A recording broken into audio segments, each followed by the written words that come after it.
Welcome out to another episode of It's All Been Checked Before. This time, Resistance. Resistance. It's futile. Yeah, that's the Borg. But this is Resistance. Voyager. It's all been checked before. Hey, don't resist this. Become a Patreon member. You can get all the bonus features. You can see us. And it's real easy and it don't cost much. Cup of coffee, even like a cheap cup of coffee. So patreon.com/IABD. Stop resisting, give in. This is Resistance. Voyager. It's all been tracked before. Welcome out to another episode of It's All Been Tracked Before. Your skeleton crew is here. This is Steven. This is Olivia James, and we are here to talk about the Star Trek Voyager episode, Resistance. First impressions. Yeah, kind of your basic, hey, we're hitting the planet, stuff's going on. Some interesting stuff in here. Not to mention Oscar winner Joel Grey, among other things. Very interesting things. Overall, kind of run-of-the-mill, but didn't hate it, didn't love it. So, somewhere in the middle, I think. Yeah. I did not remember this one or next week's by title. Not next week's, the next two episodes of Voyager. Peek behind the curtain. Even though we've got two Deep Space Nine episodes in the middle. We watched the two Voyager episodes back to back. Did not remember at all. And very generic titles, too. So that doesn't help. This one hit me hard. I was bawling. Oh, wow. Combination of Oscar and Tony Award winning Joel Grey's performance. But just, I know, second puberty, my hormones are going crazy, but I'm a little more emotional than I normally am. But that last scene does hit. That last scene does hit well. Yeah, it was the end of the episode. I held it together until the end of the episode, and oh my goodness, it hit me hard, and I ended up thinking this wasn't it's not gonna like top 5 Voyager or anything, not by any means. I'm not saying it's like that incredible, but it was really good, and it ranks high in this terrible season. This season's been pretty disappointing. I think you can agree. And to me, this was a notch above what this season's been. At least one, maybe 2 notches above what this season has been. So we start out and we get a very shady Neelix, like in this alien mart or whatever. And then I clocked immediately across the plaza Torres in her civvies, looking shady too, before we then had the close-up to see that Janeway and Tuvok were also there. But I was like, oh, that's Torres in the background. Nice. And something bad goes down almost immediately. Janeway's shot. Then Tuvok and Torres are arrested, and Neelix escapes because he'd gone off to do something for Janeway. But action, action, action. Very mystery hook into the theme song. It was a good cold open.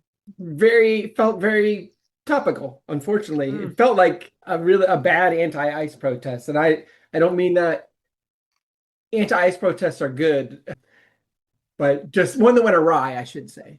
Even though there's no protest going on, but just the guys that came in, they're masked, you can't see them. They're grabbing people that they know they're not from there. So it was unsettling in that sense for a jump off. But I did like, and we'll get into this more, but I also I thought, I'm always complaining like, oh, we're on a planet and we only see 20 people. But it felt like a bustling marketplace. I thought the way they staged it, they did a really good job with it. Yeah, we never got beyond that marketplace, other than the prison that apparently was right next to the marketplace. But yeah, the marketplace seemed bustling. You're right. Yeah, and I think this is the one they built set specifically for this episode, the jail set and a couple of the other things. I think it was this one. Yeah, makes sense. Yeah. Before the opening credits, and this may be partly because I knew what was coming, but I heard distinctly Joel Grey's voice being like, no, like hero movement to Janeway. Yeah. And it's because I knew Joel Grey was in this episode ahead of time, like just knew going in. And his voice is distinctive, I think. Yeah. I love Joel Grey. As we mentioned at the offset, he won both an Academy Award and a Tony for Cabaret. So both the stage version and the movie version. Also won a BAFTA for that role. And then it won a Drama Desk Award for Chicago, an Outstanding Director for The Normal Heart, Drama Desk Golden Globe for Cabaret. He won Kansas City Film Critics, National Board of Review, and National Society of Film Critics for Cabaret. A heralded actor, obviously. IMDb Yeah. says he's best known for Cabaret, of course. Remo Williams, The Adventure Begins, Dancer in the Dark, and Choke. He has 75 That's where he met credits. Remo Williams is where he met Kate Mulgrew. They worked on it.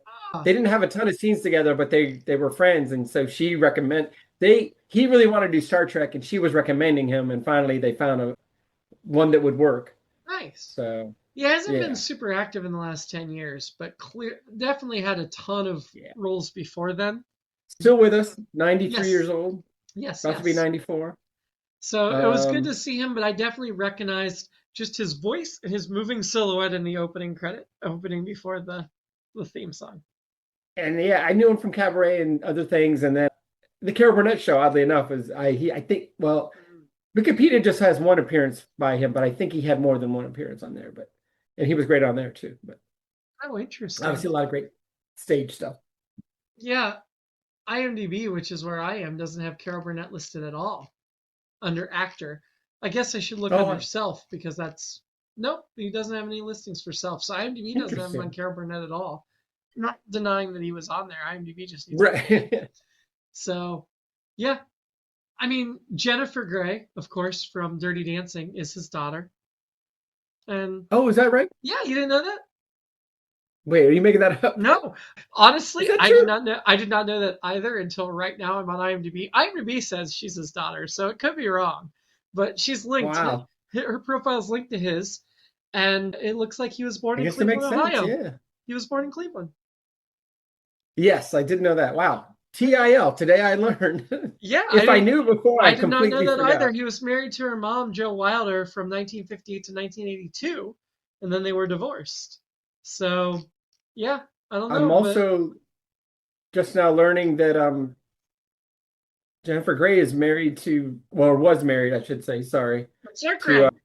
Clark Gregg, yeah. I didn't know Somehow that I didn't know that either. I'm scrolling IMDb right now. Yeah. Now, she was 20 born in New York years. City because Joel Grey had already relocated, unfortunately. But, yeah. I do like that all these people I like are hanging out together, or they were. Yeah, I did not know that. That's pretty awesome.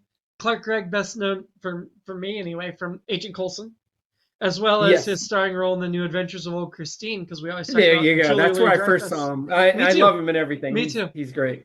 Yeah, no, I absolutely saw Old Christine first. And I was like, he's not very good. And then he was in Marvel, and I'm like, oh, he's only one note, but he's really good at this one note. So, anyway, we get past the theme song, and Chakotay is telling Kim to power down the shields. We find out Voyager's in this crisis, and whatever's going on the planet, they need it. Before they can, before they can. Telarium. Yeah. Sure. I was gonna say unobtainium or whatever the heck you want to call it. Yeah.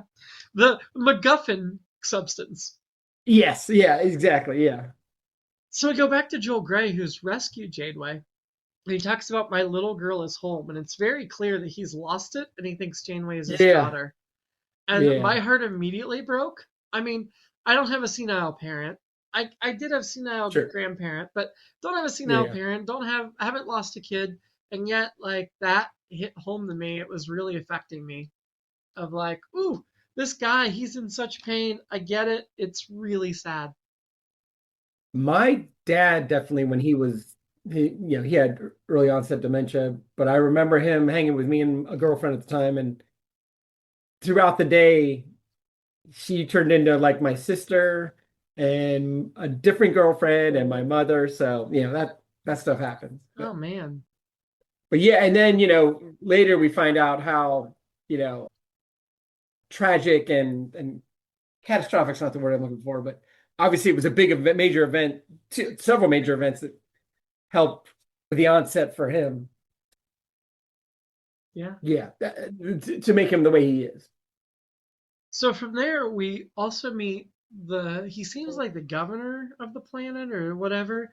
His name, according to IMDb, is Ogris, played by Alan Scarf, who's best known for Lethal Weapon 3, 3 episodes of the television show Andromeda, 8 episodes of the television show Kingdom Hospital and the movie Double Impact.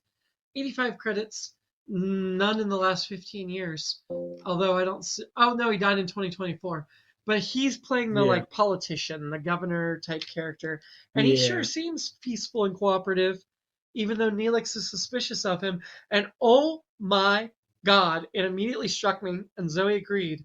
When you take Kess out of the episode, Neelix suddenly becomes an interesting character that I Right? care about. Right?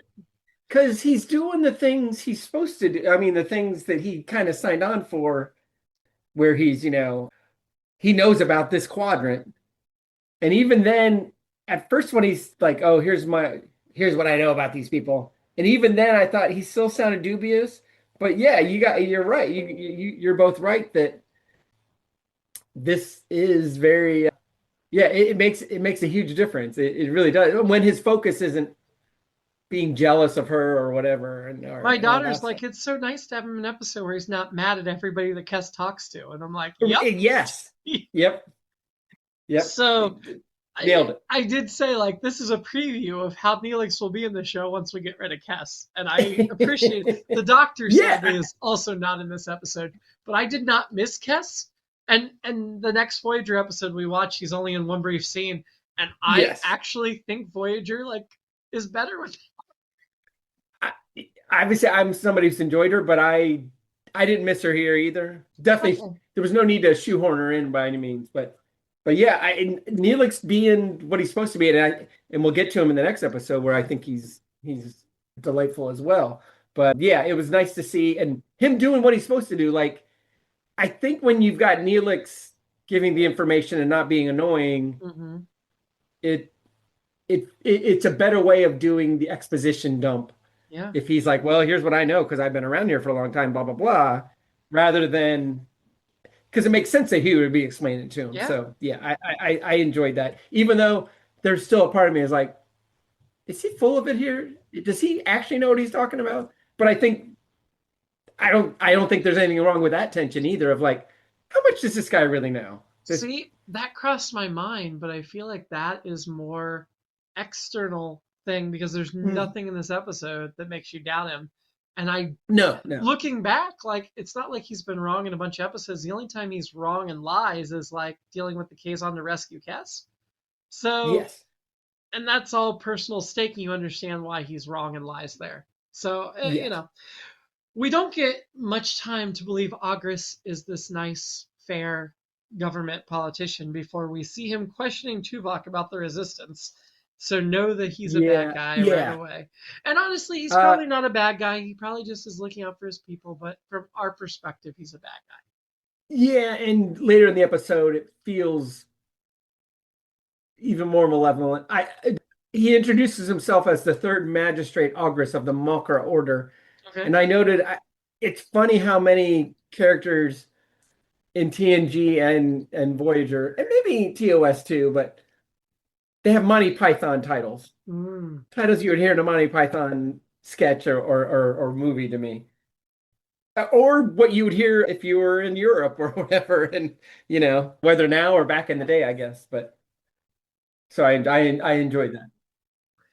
I will say there's a ton of writing credits on this piece. It says teleplay by Lisa Klink, who we talked about before because she wrote one episode Deep Space Nine in season 4 that we already watched, Hippocratic Oath, but she was at this point executive story editor on Voyager.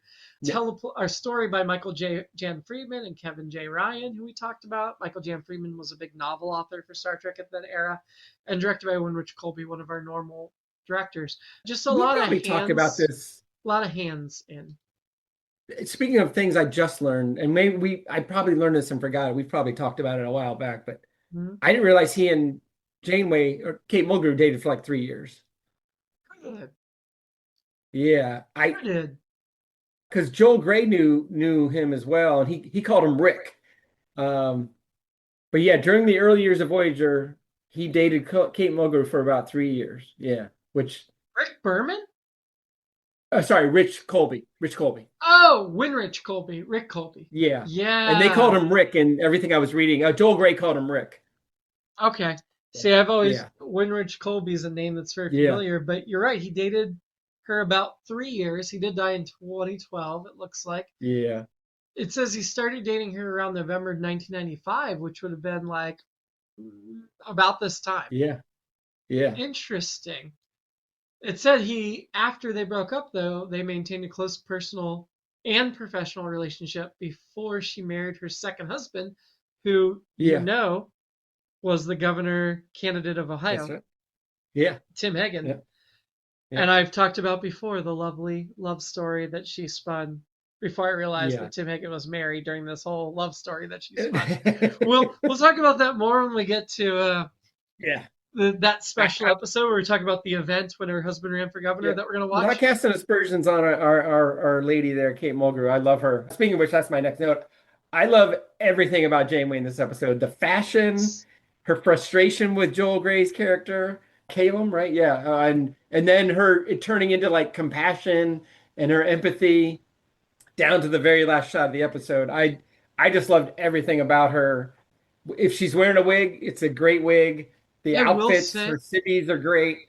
I was just like, all right, I'm with her. And when I say frustration, we know it's being driven by, I got to get this stuff done. Yeah. I'm not mad at you, but I got to get this stuff done. And then, Joel Grey kind of wins her over, and I think wins us over as well. One of my favorite scenes, and I'm jumping ahead a little, is when he kind of does that little comedy routine. And it's so ridiculous, but it's actually kind of funny. And, it's like, and is it funny or sad, or is he crazy? And he's convincing at doing all those things because he's a great actor. But anyway, yeah, I love Janeway fashion wise and everything else here. So I wrote for a while and I ended up changing my mind, but I had her hair as my inspiring and for a while in this episode. Yeah, I loved her hair. Agreed, whether it's a wig or not, loved it. Yeah. So when we get back to Caleb and Janeway, his hand's shaking. You immediately realize what's up. You feel bad for him.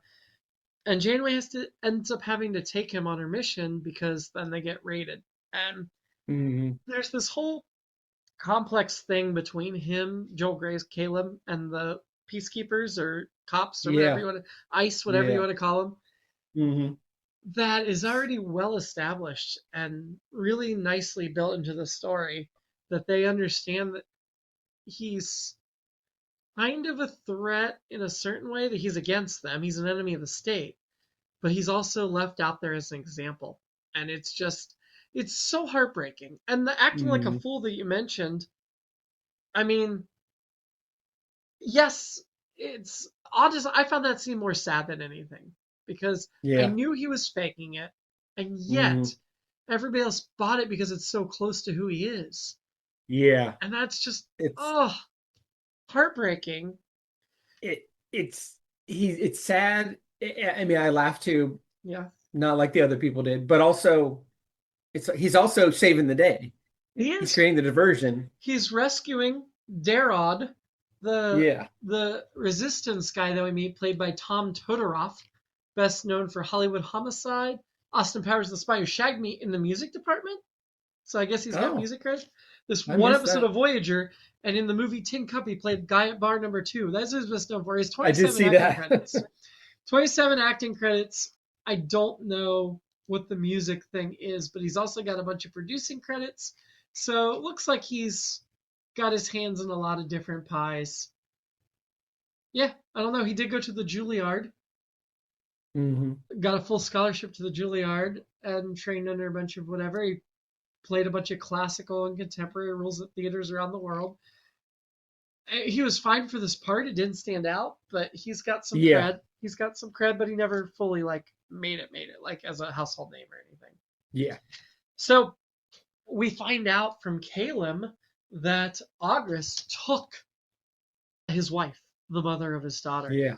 And that, I mean, small planet. Now we're back to this is a very tiny planet and everybody knows each other, but still it was affecting. When Joel Grey's acting a fool when they stuffed a roll in his mouth and put a melon on his head, I just wanted to cry. I didn't cry yet. Yeah, that part's tough. The crying was later, but I was close at that point. We go back to B'Elanna in the cell, and I know the ladder doesn't go anywhere, but there's a ladder in her cell. Why is there a ladder in her cell? I missed that. She climbs up it, and then she's like pushing on the thing, and she's like, "Oh, can't get out." Oh yeah. Where she hears Tuvok Uh, screaming from off stage, which I yeah. recognize Tuvok's scream. I mean, Tim Russ has a distinctive voice that translates to a Yeah. distinctive scream, which is Well, and then nice. It's nice to know it was him. she asked him, "Was that you screaming?" And I thought that was an interesting little exchange. I like that.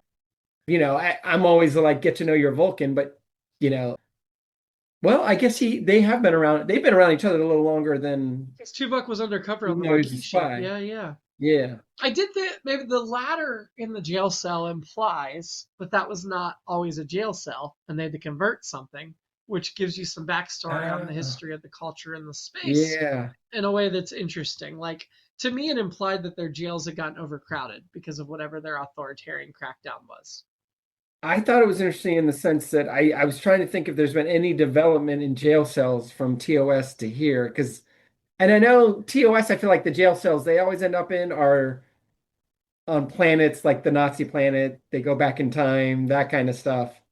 But even the more futuristic ones, in keeping with how TV works or used to work, there's never a toilet in the cells. Never No. anything like that. Never a toilet. Well, the ladder went up to the ceiling, but also went down to the bathroom.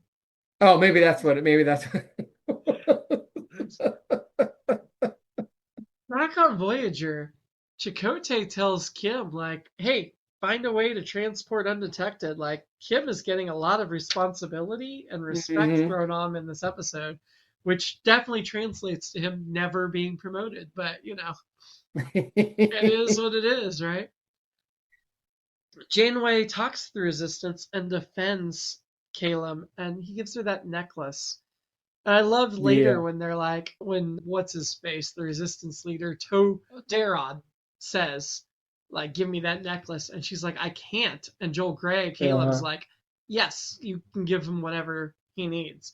But, Yeah. like, she already is not willing to part with the necklace, which means she's already made a connection with Caleb. And I was already like, and then we find out more that his wife, her mother, his daughter's mother, was a fighter and that he felt Hmm. bad that he didn't fight with them. Hmm. And then they went into a trap. They were lured into a jail cell trap, which Yeah. was awful. Tuvok looks like crap, which we're not going to spend any time like slowing down to deal with at all, which is fine. They're fighting by refusing at this point. It's Tuvok is saying like we're gonna fight by refusing to cooperate, and that's it. We're not gonna like fight back violently and physically because Yeah. we're not gonna win. It's so logical, but it's also like, geez, are you just giving up? I'm with Torres Hmm. there. Like, fight back physically, even if you don't think you're Yeah. gonna win.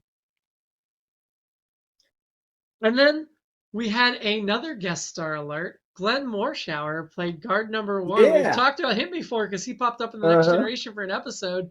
Very well known, recognizable face to us now, but in these days, he wasn't. So we did his credits on Next Gen, but I just thought we should mention it again because it was such a brief cameo. I was like, that's Hmm. barely rates a Glenn Morshower, but good to see him. Yeah. Yeah. Janeway seducing Only him was pretty hot, though. yeah. Glenmore Shower only 240. Oh my. I I didn't realize that because I think and maybe I could be wrong because it was hard to get information. So there's to go back to our guy Todorov or whatever the actor's Todorov, the guy trying to escape that Caleb helps get away. Yeah. He not very slick getaway. He's so obvious about I'm trying to get out of here rather than just like casually leaving. And then they say the thing like, well, there's plenty of women out here. There's two women right here. Did you notice them? And Mm-hmm.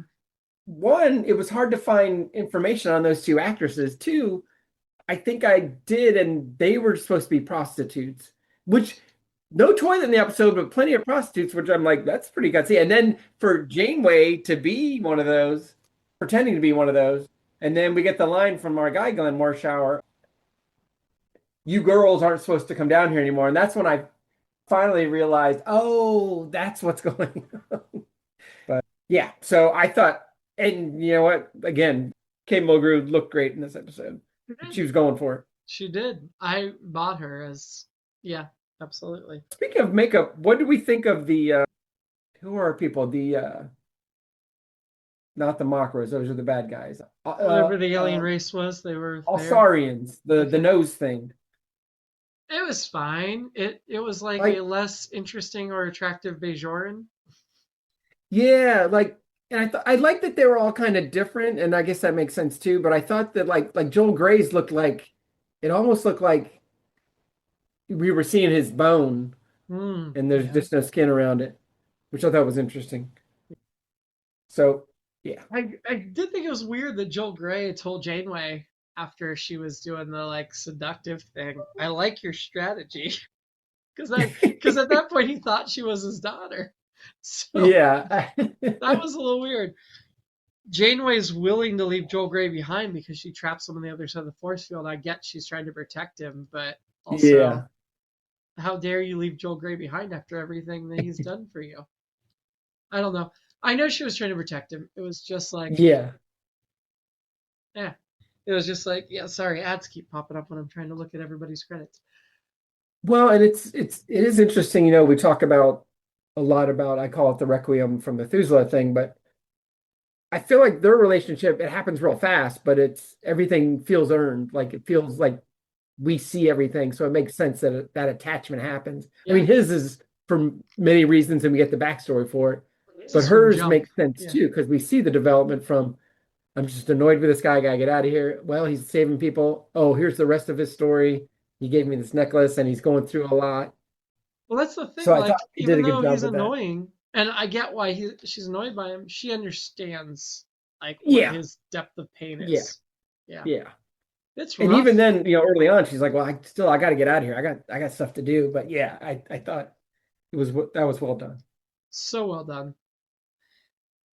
So at this point, our politician Ogris takes out their deflector, the Voyager's deflector, which Hmm. ruins their plan. I did not realize this until recently, but man, Star Trek uses the deflector for everything. That is a very Yes, yeah. flexible piece of equipment. Uh, And then he threatens them, Deflectors, like, we're going to blow you up. transporters. Hmm? Yeah, deflectors, transporters. Very, very convenient and I helpful. mean, transporters have been giving it for a long time. Maybe deflectors is a little bit later, but it's just, Hmm. yeah, it's Hmm. all of a sudden like, oh, okay, it's constant. Yeah. The Siege of Prison Break, Paris talks about like jumping down and taking advantage. Like, if it's not our people, let's just take advantage of it anyway. I felt like Paris didn't get a lot to do in this episode, unfortunately, No. but I liked that he was all gung ho and willing to risk everything for his friends. So that's good. Yeah. Janeway tells Joel Grey as well. First of all, Janeway's willing to stay behind to try to rescue her Hmm. mother, Kayla. Yeah. Yeah, Caleb's wife, which is really sweet, and also that tells you how much she's invested because at this point she doesn't need to stay behind. Hmm. Sends her other crew out, but of course they're immediately captured. Not of course, that was surprising to me that they were immediately captured and that it Yeah. immediately shuts down. There were several parts of this episode, like Kim with the deflector array scheme and Janeway with the escape, where it was like, okay, it's going a certain way, shut down. And to the episode's credit, that we'd hear these plans or even just the bare beginnings of a plan and then it gets shut down. I liked Hmm. that. That's different than a lot of narrative structure. Hmm. Ogris talks about how Joel Caleb's never made it this far, that they've let Yeah. him break in repeatedly. And that's just, it's shocking and extra sad that, like, Yeah. this isn't just, ouch. Yeah. Yeah. I mean, and again, this is a good talking about exposition earlier. This is a great way to give background exposition, but it's in character and it gives us more about what's happened and it makes it sadder. And it also goes to, the dementia thing of, yeah, he goes back there all the time expecting something different. And Yeah. I know that's also a definition of insanity, but in dementia is a version of that or whatever. But yeah, To a certain and extent, but given the yeah, context, yeah. yes, exactly. It's really tough. And we don't know that until then. And so I can't, feels like August is being mean, but it also feels like maybe he's taking some pity on him, but also he's still the bad guy. So Yeah. No, he is, but yeah, there's a lot going on. I like the complexity Mhm. of this. Yeah. So, unfortunately, Caleb's shot and killed. That leads to the Hmm. Janeway, like, oh, yes, she lies about, like, yes, I'm fine, mom's fine. Hmm. Heartbreaking. I Yeah. appreciated that August also died in that scene, right? Yes. Yeah. Yeah, yeah. Yeah. We needed that. Yeah. But then Darrod, who I didn't care for that much because Hmm. he was a little shifty, but he's like, nope, he won't Yeah. be. Caleb won't be forgotten. Now we see Janeway keeps the necklace, so I like the Hmm. signs that like Caleb lives on despite what Yeah. tragic I end. But wrote. honestly, in a just world, his tragic end would have come sooner. He was already dead. He was just sleepwalking through life. So Yeah, that's a yeah, I just wrote she could have got a lot for that necklace. She yeah, could have got a lot of money. maybe that's all the notes I got for this one. The only other ones I have, and I'm not sure what this one is, so I'm not even gonna get into that. I think this one we talked about, and I'm not sure it's perfect, but I know we've talked about the TOS stingers versus the later stingers, and I feel like the difference might be the TOS stingers seem to crescendo into the commercial, Hmm. and the TNG Voyager DS9 send to decrescendo into the commercials. There may be more of that. I'll try and keep an eye on it, but I'll keep developing this theory. It'll be in my book. My alternate episode was Liza Minnelli is Calum, his co-star from Cabaret. So uh, Nice. I think that would have been interesting as well. So I wrote my alternate episode was, and I don't know how this would work or affect the show, but I love Joel Grace so much that what if Voyager took him with them and they were just dealing with this mentally ill guy on board? I I thought don't know. about that too. I thought, well, why didn't they take him? I mean, he was dead. That would be a good reason why he Well, I mean, didn't. before, yeah, you're right. Yeah, I don't know. It's hard to. It's just sad, is what it is. So, getting to the rankings of the episode, who is your annoyance and resistance? Congress, Of yeah, course. There's no yeah, other choice in this. I mean, yeah, I will say I would take Dorad as a choice too because of how yeah, whatever, but I'm putting yeah, Agris. I'm putting Agris. Who are you having a yeah. drink with in this episode? It would seem like I would have gone for one of the blonde girls, and maybe I would have. Oh, And I'm calling them girls, but that's what they called them. Now I sound like August. you do. But Janeway, it's got to be Janeway. You're maturing. I'm choosing Janeway Yeah. again for the second episode in a row, third time this season. She went through some stuff. She needs a drink. She lost her She daddy, was. surrogate daddy, She's whatever. my inspiring too. I just thought she was so. I mean, Oh yeah. obviously, I'm in the bag for Kate Mulgrew and for Janeway, but this episode especially. I mean, She I was don't know great. if I should call him inspiring, but I'm choosing Caleb because he Oh didn't give yeah, up on his wife and daughter. You could sure. say that's not inspiring because he basically went crazy and it was sad, but Yeah, also, I don't know, I loved him a lot. So, yeah. yeah. Ranking this episode, let's start with Elogium. I came in saying it was so-so, but as we talked about it, some great stuff. I'm gonna say above. Me too. Below Yeah. Elogium is the 37s, just for reference, which Okay. that's a little trickier, but yeah, I would say above. Yeah. Projections, that's the Barclay episode. Yeah, I think I'd go above. My I, instinct at first was to go below, and the more I thought about it, I'm gonna go above. yeah, I would have said below coming in, but the more You we know what's talked it above out, that? nothing. Nothing. We're at number That's one for the season. there we We're go. at number Well, one for the season. I love when we talk it out. I'm like, you know what? So there was a bunch of good stuff. It honestly was. This episode totally hinges on the relationship between Caleb and Janeway, and that Hmm. is and Joe Gray's performance.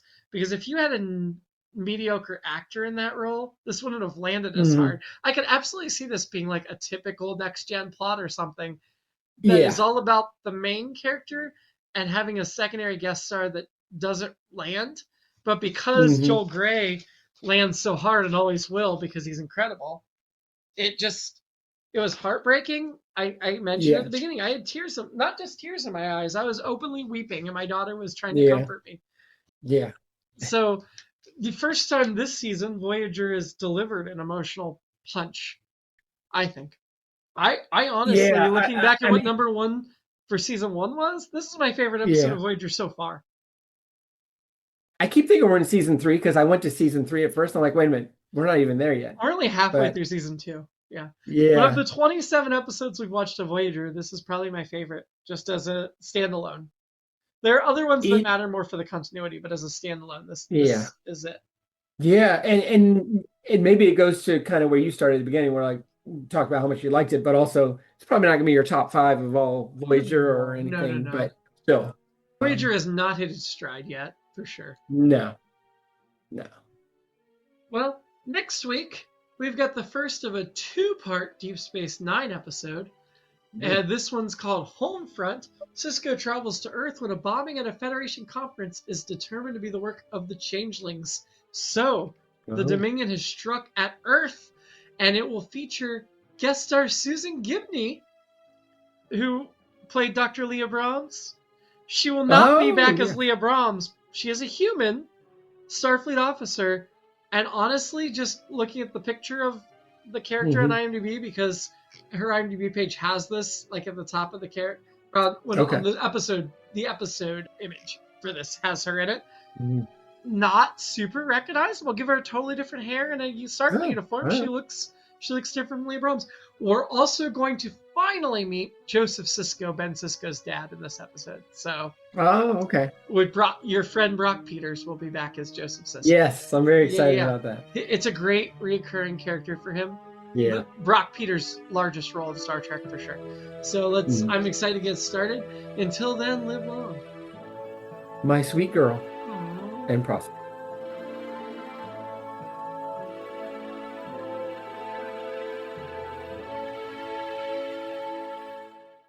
It's All Been Done presents Who's Got the Time?